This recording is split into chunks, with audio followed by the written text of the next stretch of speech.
귀한 찬양 오늘도 진심으로 감사드립니다. 한 주간 평안하셨습니까? 예. 저희 집에 아이가 넷 있는 건 다 아시죠? 아이가 넷 있는데 아이들을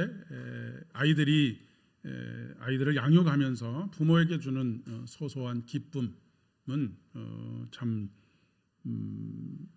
이루 말로 다 할 수 없는, 형언할 수 없는 그런 기쁨들이 주어질 때가 있습니다. 가장 먼저 아이들의 행동에 박수를 치고 또 환호하고 하는 순간이 아마도 누워서 꼼지락꼼지락 거리다가 아이가 제 힘으로 뒤집기를 하고 처음 뒤집었을 때 막 박수 치지 않습니까? 뒤집기도 하고 또 이제 스스로 앉기도 하고 어떻게 소파 같은 거를 붙잡고 일어나서 그것에 의지해서 걷다가 어느 순간 아무것도 붙잡지 않고 불안하지만 첫걸음을 내디딜 때 환호와 박수가 있습니다. 그리고 첫걸음을 내딛는 아이를 향해서 엄마에게 오라고 아빠에게 오라고 막 손짓을 하지 않습니까? 아이는 그 첫걸음을 내디디면서 불안했던 그 마음을 극복하고 환대하고 환호하고 박수를 치는 부모의 품에 달려가서 앉게 되지요. 사실 이것은 행동심리학적인 관점에서 보면 아기의 첫걸음은 그냥 어느 순간에 갑자기 일어나는 일이 아니고 수개월 동안 고독하다라고 하는 표현이 조금 그렇습니다만은 고독한 시행착오와 또 지각과 행동의 이 순환 속에서 일어난 그것이 빚어낸 결과라고 이야기할 수가 있겠습니다. 사실 이렇게 엎드려서 꾸무럭꾸무럭거리면서 기어다니는 그런 때 보는 시선과 일어서서 보는 시선은 완전히 다른 시선입니다. 다른 세계가 보이는 것이죠. 마치 그것은 애벌레가 땅을 기면서 보는 세상과 애벌레가 성충이 되어서 나비가 되어서 보는 하늘을 날면서 보는 세상이 완전히 다른 세상인 것과 마찬가지라고 이야기할 수가 있겠습니다. 첫걸음은 그동안 붙잡고 있었던 손을 놓는 것입니다. 의지했던 모든 것들을 끊어내는 순간이라고도 이야기할 수가 있겠습니다. 그 첫걸음으로부터 새로운 세계를 경험하게 됩니다. 저는 우리 신앙의 여정도 마찬가지라고 생각합니다. 신앙의 여정은 그동안 내가 의지했던 것으로부터 나를 떠나보내는 것입니다. 하나님을 향하여서 한 걸음을 내딛는 것이라고 이야기할 수 있습니다. 우리가 매주일 죄 용서의 고백, 죄를 고백하고 하나님의 용서를 구하지 않습니까? 여러분, 이 순간은 하나님의 환호와 격려의 박수가 쏟아지는 순간입니다. 그 첫걸음을 내디딜 때 하나님께서는 어서 내 품에 와서 한겨라 라고 하는 그런 환호와 격려를 쏟아내시는 그런 순간이라고 하는 사실입니다. 그러니까 우리의 죄를 고백한다는 것은 고백한다는 것 자체는 참으로 고독한 어떤 결단의 순간이라고 할 수 있지만 그 순간을 통해서 경험되어지는 것은 하나님께서 우리에게 죄를 고백하라고 하시는 이유는 우리의 죄책감을 불러일으키거나 아니면 그 죄책감으로 인해서 하나님 앞에 묶어두려고 하는 것이 아니라 그 사실 자체가 하나님의 환대와 환호와 격려의 자리라고 하는 것을 경험하도록 하시기 위한 그런 자리라고 이야기할 수 있다는 말씀입니다. 이렇게 첫걸음을 뗐을 때의 환호와 격려와 환대의 경험들을 한 사람일수록 살아가면서 부모와 그동안 의지했던 부모를 떠나서 군대에 가거나 아니면 직장 생활을 시작하거나 아니면 결혼 생활을 시작할 때에 기대와 소망을 가지고 그 여정을 시작할 수 있게 되는 것이죠. 그런데 아이들이 처음부터 엄마 아빠의 품에 와락 와서 안기는 것 아닙니다. 중간에 넘어질 수도 있지요.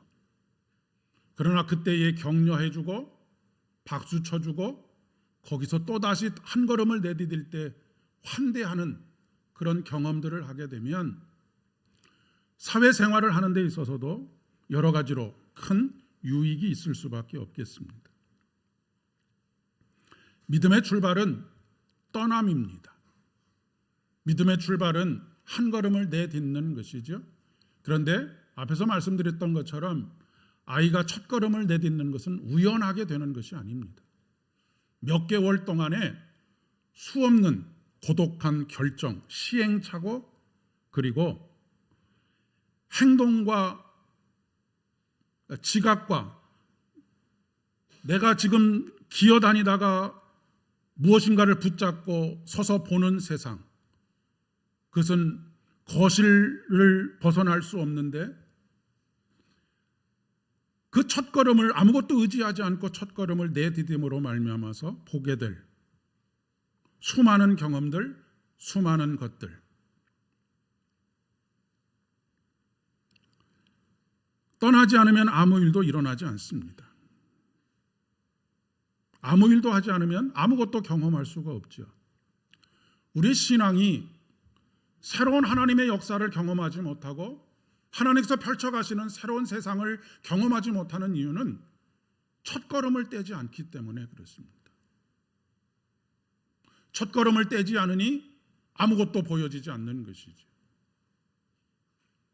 우리가 의지하는 것이 무엇입니까? 세상의 풍요와 여러 가지 내가 의지할 만하다고 생각하는 것, 나를 안전하게 지탱해 주길 수 있다라고 생각하는 것, 하나님께서는 그것으로부터 떠나서 온전히 하나님을 의지하는, 하나님 안에 살아가는, 하나님 앞에서 살아가는 그런 인생으로 우리를 초대하고 계십니다. 그런데 그러기에는 내가 포기하고 떠나야 할 그런 결정을 하는 것이 그렇게 쉽지 않습니다. 아이가 첫걸음을 내디딜 때까지 수많은 시행착오와 고독한 결단이 있는 것처럼 우리가 의지하고 있었던 것을 떠나서 하나님께서 약속하신 그곳, 내가 내게 지시할 땅으로 가라 말씀하시는 그곳으로 첫걸음을 떼는 데는 용기가 필요하다라고 하는 것입니다. 아브라함과 아브라함의 아버지 데라가 살던 갈대아 우르는 이 땅에 펼쳐졌던 문명들 중에 가장 발달된 문명 중에 하나입니다.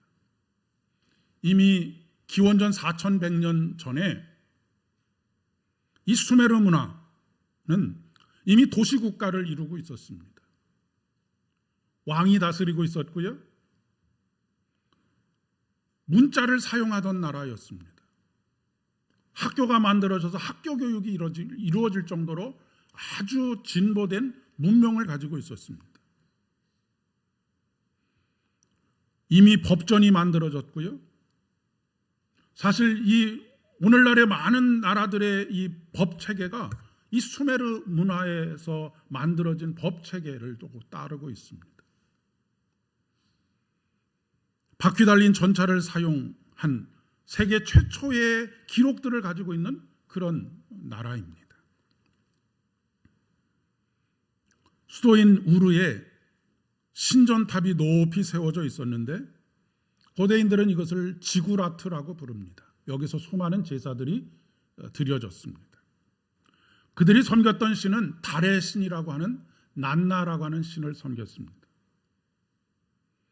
성벽이 무려 8m나 되는 거대한 성을 이루고 있었는데 이 성 안에만 무려 4만 명이 넘는 사람이 살고 있었다고 합니다. 지금 우리 하성의 인구가 8,000명, 9,000명 정도 되는데 하성 인구의 한 5배 정도가 이 성 안에서 살고 있었다는 것이죠. 그런데 성 밖에는 한 20만 명 정도의 사람들이 농사를 짓고 살았다라고 합니다. 대부분 노예와 같은 그런 삶을 살고 있었겠죠. 여러분, 이 당시에 25만 명에서 30만 명 정도의 인구가 산다는 것은 어마어마한 문명입니다. 지금 우리나라와 같은 경우에는 뭐 경기도에 있는 오산이나 아니면 경주 같은 도시, 하나의 도시를 이루고 있다라고 그렇게 이야기할 수가 있겠습니다. 그런데 하나님께서 이 거대한 문명, 화려하고 휘황찬란한 문명을 떠나라고 말씀하십니다. 여러분이라면 떠나실 수 있겠습니까? 이것은 마치 청담동에서 모든 것을 다 누리면서 살던 사람에게 아무것도 없는 저 시골 구석으로 떠나라고 요구하는 것하고 똑같습니다. 결코 쉽지 않은 결단인 것이죠. 대가를 치러야 합니다. 그런데 오늘 우리들의 신앙을 놓고 볼 때 저도 그렇고 여러분들도 점점 그러해져 가는 것이 아닐까 싶은 생각이 드는데, 그리스도인으로서의 대가를 치르려고 하는 생각이 전혀 없다라고 하는 것입니다. 양손에 모든 것을 다 쥐고 싶은 생각을 가지고 있는 것이죠. 대가를 치를 생각도, 대가를 치러야 한다는 생각도 없습니다. 오히려 대가를 요구하는 경우들이 허다하지요. 나에게 유익이 되는 것이 무엇인지, 교회가 나에게 무엇을 해줄 것인지가 판단의 기준이 되는 경우들이 많이 있기 때문에 그렇습니다.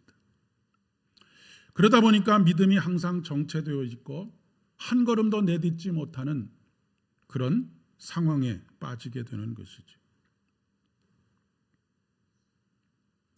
이런 떠남은 한 번으로 사실 끝나지 않습니다.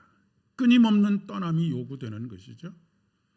우리가 매 주일마다 하나님 앞에 우리의 허물을 고백하고 새로운 걸음을 내딛는 이유도 바로 여기 있습니다. 갈대아 우르를 떠났던 아브라함과 데라는 한참을 가서 하란이라고 하는 곳에 머물게 됩니다. 이 하란이라고 하는 그 지명의 뜻이 무엇이냐면 금빛 이삭이라고 하는 뜻을 가지고 있습니다.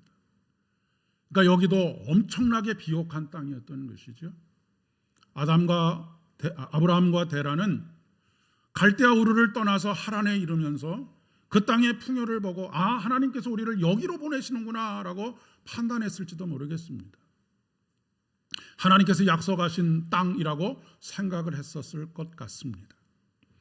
그곳에서 무려 14년이라고 하는 시간을 머물게 됩니다. 그리고 마침내 아브라함의 아버지 데라가 그곳에서 죽음을 맞이하게 되죠. 하나님께서는 아브라함에게 다시 떠날 것을 요구하십니다.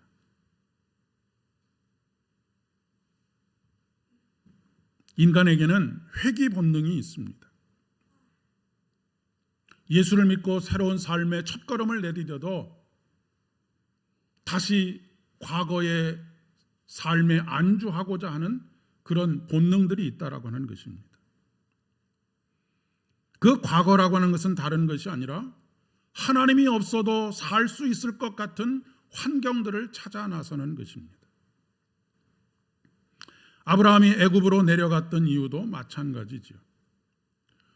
여러분, 아브라함은 믿음의 조상이라고 말은 하지만 수도 없는 실패를 경험했던 사람입니다.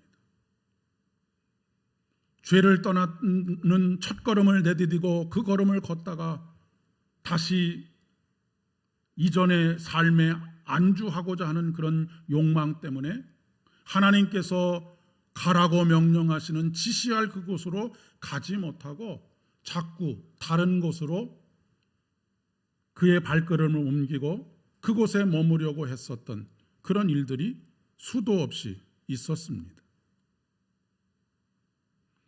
우리에게도 수많은 실패들이 있을 것입니다.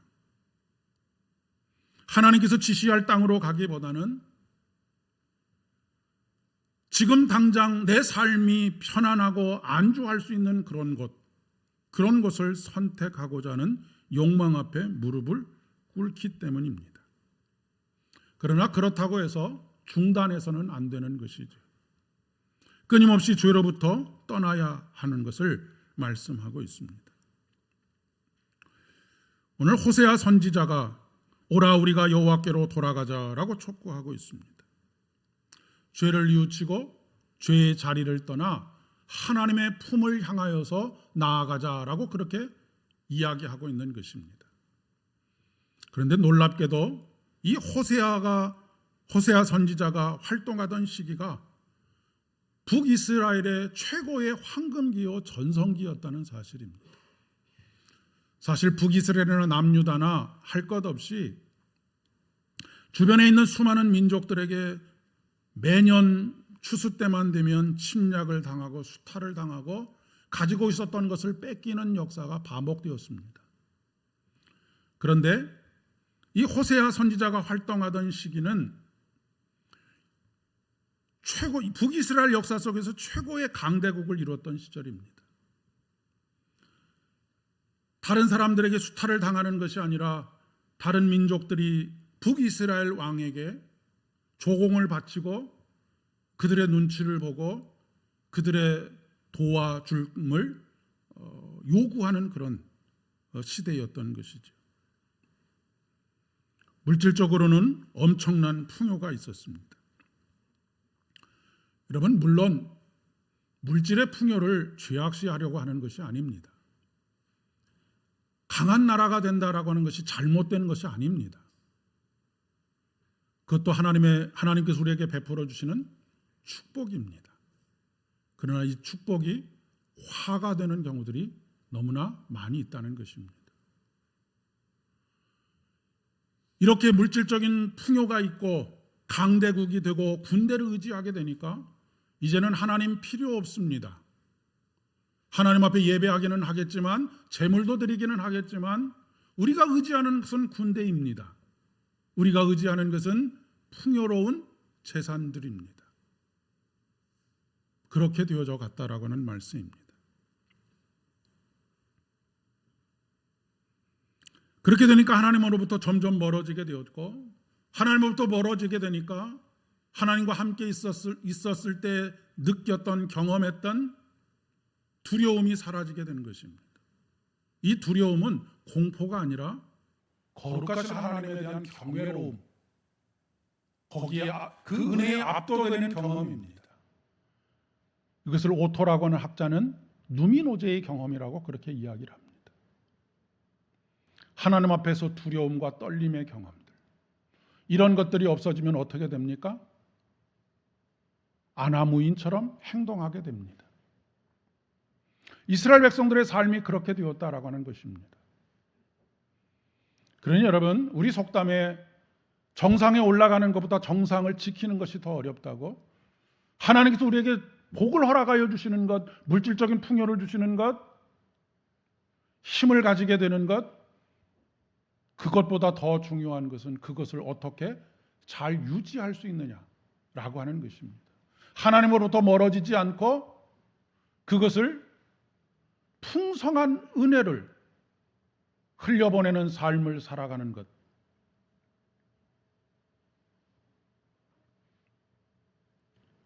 보통 사회학자들이 종교로부터 멀어지고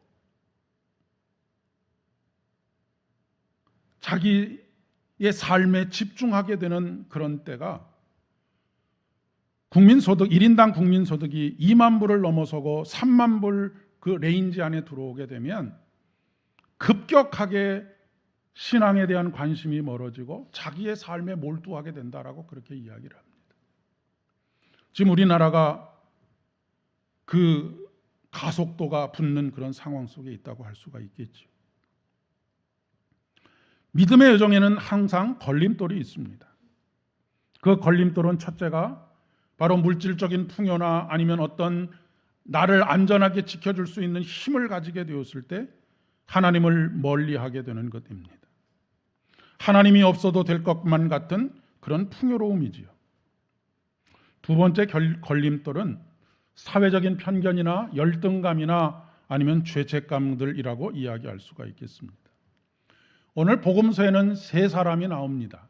한 사람은 세리였던 마태입니다. 두 번째는 혈루증을 12년 동안 앓고 있던 한 여인의 이야기입니다. 세 번째는 12살 된 소녀로 이미 죽은 지 며칠이 지난 그런 소녀에 대한 이야기입니다. 사실 이 세 사람은 예수 그리스도께 나올 만한, 사람들 앞에 나올 만한 용기를 가질 수 없는, 첫걸음을 뗄 수 없는 사람들입니다. 여러분이 잘 아시는 것처럼 세리는 죄인이라고 하는 낙인이 찍혀 있는 사람입니다. 바리새인들이 기도할 때에 뭐라고 기도했느냐면, 하나님, 저 세리와 같지 않게 해주신 것 감사합니다라고 그렇게 기도를 했던 사람입니다. 유출병을 앓고 있었던 사람, 이 사람은 거의 매일 생리열이 흐르는 그런 사람입니다. 이런 사람을 성경은, 율법은 부정하다라고 그렇게 말씀하셨고, 그와 접촉하는 자도 부정하게 된다라고 말씀하셨습니다. 그런데 성경에서 말하는 부정한 것은 잘못되었다거나 죄가 있다거나 하는 것이 아닙니다. 부정하다라고 말씀하시는 이유 중에 한 가지는 무엇이냐면 여인을 보호하기 위해서입니다. 여인이 아이를 낳고 남자가 낳았을 때는 33일 동안, 여아를 낳았을 때는 66일 동안 부정하니 사람이 가까이 하지 못했던 이유는 그 당시에 아이를 낳았다고 해서 쉴 수 없었기 때문입니다. 철저하게 여인을 배려하고 그의 건강을 돌보시기 위한 하나님의 은혜가 있는 것이죠. 근래에 들어와서 직장에 다니는 여자들에게나 아니면 학교를 다니는 청소년들에게 생리휴가라고 하는 것을 주지 않습니까? 그런데 하나님께서는 놀랍게도 2000년보다 훨씬 전에 연약한 여인에 대한 이러한 한없는 배려와 환대를 하고 계셨다라고 하는 사실입니다. 그런데 잘못된 율법의 해석으로 인해서 그 부정하다라고 말한 것을 마치 죄를 저지른 것처럼 낙인을 찍고 사람들 앞에 나오지 못하도록 했던 것이죠. 죽음도 마찬가지입니다. 죽음을 만지는 그 순간 부정하여져서 만진 그 사람도 하나님 앞에 예배할 수 없도록, 제사에 나갈 수 없도록 율법은 규정하고 있었습니다. 이 사람들이 사람 앞에 나오는 것, 예수님 앞에 나가는 것은 엄청난 결단이 필요하고 용기가 필요한 것입니다. 그런데 마태는 나를 따르라고 하는 예수님의 초대에 순간적으로 얼마나 많은 고민을 했겠습니까? 고독한 결단을 했을 것입니다. 그리고 마침내 그 초대에 응하게 되었죠. 혈루증을 앓던 여인도 분명히 사람들이 그를 멀리하고 만약에 그가 예수님 앞에 나아가는 것을 들키게 되면 혹시 돌을 맞을 수도 있는 그런 상황임에도 불구하고 예수님께 나아가는 용기를 냈던 것입니다. 한 걸음을 내딛게 된 것이죠. 한 관리는 자기 딸이 이미 죽었습니다. 자기 딸이 이미 죽었는데 예수님을 초대한다라고 하는 것은 예수님을 율법에 따르면 부정하게 만드는 것입니다. 그럼에도 불구하고 그 죽음을 이기시고 승리하신 예수 그리스도의 은혜를 그의 마음속에 갈망하고 용기를 내었던 것이죠. 첫걸음을 내디뎠던 것입니다. 그럴 때 어떤 일들이 벌어지게 되었습니까? 하나님께서 그의 삶을 환대하셨습니다. 받아들여 주시고 손 내밀어 주시고 그를 일으켜 세워 주시고 그가 다시 하나님 앞에서 생명을 누리면서 살아갈 수 있도록 해주셨다라는 말씀입니다. 사랑하는 여러분, 우리가 의지했던 것에서 떠나서 하나님을 향하여 나아가야 할 이유가 바로 여기 있고, 하나님의 품에 안겨야 할 이유가 바로 여기 있는 것입니다.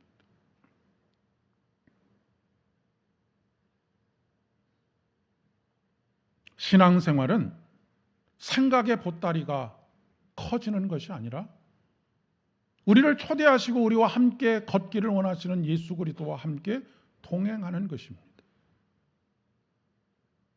십자가 예수 그리스도를 통하여서 하나님과 분리되었던 우리들을 하나 되게 하시고 우리에게 성령 하나님을 보내주시고 매일 매순간 우리의 삶의 일상 속에서 그분과 동행하게 하시는 하나님의 초대에 용기를 내는 것입니다.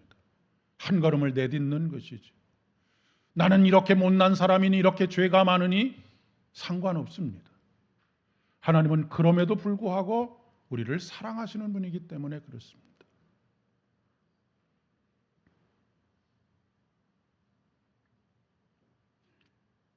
사실 하나님께서 아브라함에게 가라고 지시하시는 가나안 땅은 우리가 보통 적과 꿀이 흐르는 땅이라고 그렇게 표현하지만 그 땅은 비옥한 땅이 아닙니다.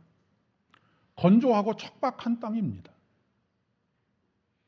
북쪽에는 헐몬산에서 빙하가 녹아서 갈릴리 호수를 이루고 많은 풍요로움들이 그 땅에 있었지만 남쪽으로 내려가면 내려갈수록 간조한 땅입니다. 척박한 땅이죠. 그 땅에서 농사를 짓고 살아간다는 것은 하나님이 없이는 살아갈 수 없는 땅입니다. 하늘에서부터 비를 내려주셔야만 그 땅에 농사를 할 수 있고 그 땅에서 살아갈 수 있습니다. 그런데 하나님께서는 이른 비와 늦은 비를 내려주시는 하나님이십니다. 이른 비와 늦은 비로 농사를 짓게 하시고 그곳에서 열매를 얻고 곡식을 얻고 살아가게 하셨습니다. 성경이 말하는 적과 꿀이 흐르는 땅은 갈대아 우르나 하란과 같이 물질적인 풍요로 가득 차 있고 온갖 문명의 혜택들을 다 볼 수 있는 그런 것이 적과 꿀이 흐르는 땅이 아니고 오직 하나님과 함께 있을 때에만 살아갈 수 있는 땅이 바로 적과 꿀이 흐르는 땅입니다. 하나님과 함께 동행하게 될 때에 하나님은 사망의 음침한 골짜기를 푸른 초장과 쉴만한 물가로 경험하도록 만드시는 분이십니다.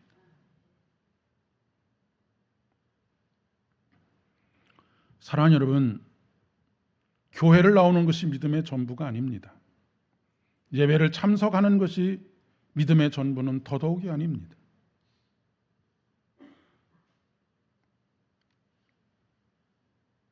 믿음의 삶이라는 것은 예배를 통해서 죄를 고백하고 그 죄 용서의 은혜를 얻고 하나님께서 죄인임에도 불구하고 나와 하나님 앞에 나를 내어놓을 때 우리를 환대하시고 박수치시고 환호하시고 하는 이 환대의 경험을 가지고 새로운 한 걸음을 내딛는 것, 이것이 믿음의 삶입니다.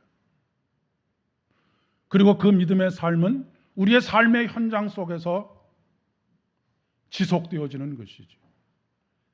우리의 삶의 현장 속에서 하나님께서 우리를 환대하시고 박수 쳐주시고 격려해 주시는 것처럼 가정에 있는 가족들을, 일터에 있는 동료들을, 만나는 모든 사람들을 하나님께서 우리를 환대하시는 것처럼 환대하는 삶을 살아가는 것입니다. 오늘 호세아의 말씀을 통해서도 그렇고 복음서의 말씀을 통해서도 그렇고 하나님께서 우리에게 원하시는 것이 무엇입니까? 제사가 아니라 긍휼과 인애라고 말씀하십니다. 나는 인애를 원하고 제사를 원하지 아니하며 번제보다 하나님 아는 것을 원하노라 라고 말씀하고 계십니다.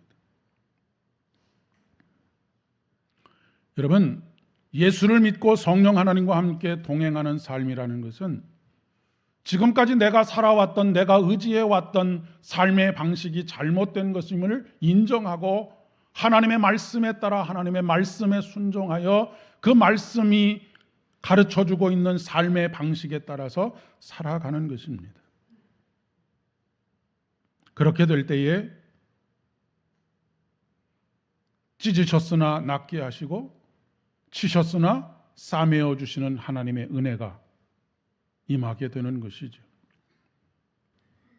오늘 말씀의 제목을 우리가 그의 앞에서 살리라라고 하는 말씀의 제목으로 삼았습니다. 그의 앞에서 우리가 산다라고 하는 것은 하나님의 임재와 현존 앞에서 사는 것입니다. 코람데오의 삶을 사는 것이죠. 코람은 뭐뭐 앞에, 데오는 데우스, 하나님입니다. 날마다 하나님 앞에서 살아가는 것이죠. 내가 의지하던 곳에서 떠나서 하나님 앞에서 살아가는 삶, 여기에 생명이 있습니다. 그리고 여기에서 우리가 비록 넘어진다 할지라도 손 내밀어 주시는 하나님의 손을 붙잡고 다시 일어날 수 있는 소망이 시작이 되는 것입니다.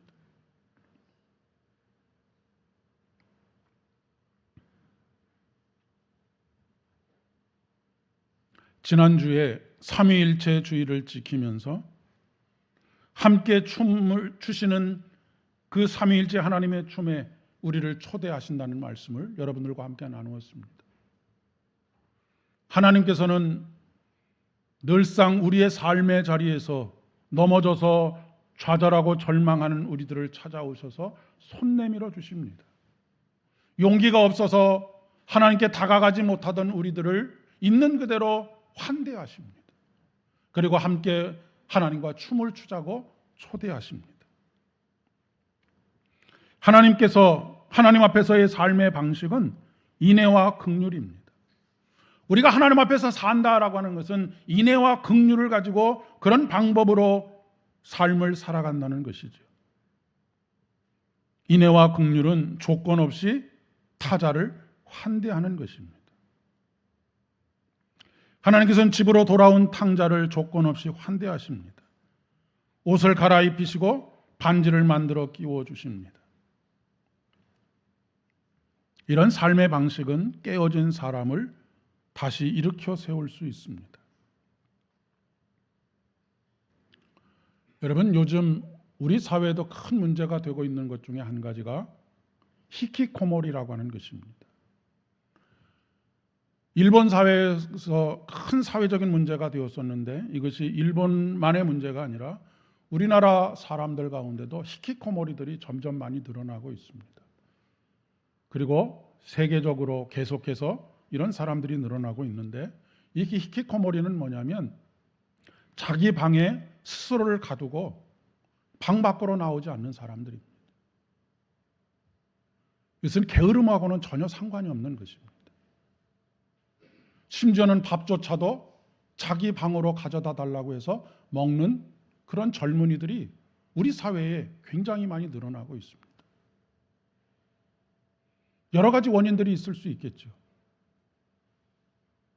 그 중에 가장 큰 원인은 아마도 사람들에게 받은 상처들, 관계의 상처들, 부모에게 환대받지 못했던 그런 경험들, 이런 경험들이 스스로의 감옥에 가두게 했으리라 그렇게 생각이 됩니다.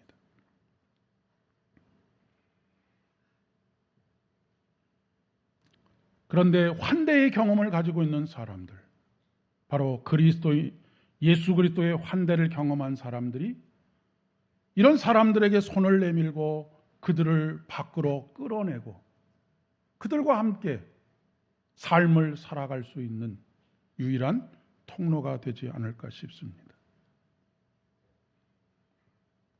여러분, 기독교 신앙의 가장 절정은 환대입니다. 창세기 18장에 아브라함이 마므레 상수리 앞에 앉아 있을 때 그곳에 세 사람이 지나가지 않습니까? 그들을 초대하고 그들에게 발을 씻을 수 있는 물을 주고 그들을 잔치 자리로 초대합니다. 고운 가루로 만든 떡을 그들에게 공개하고 송아지를 잡아서 그들을 먹이고 쉬게 하지요. 그곳에서 아브라함은 무엇을 경험하게 됩니까? 하나님이 그곳에 계신 것을 경험하게 됩니다. 그리고 그 삶이 다시 한번 약속의 확실한 확인을 경험하게 되지요.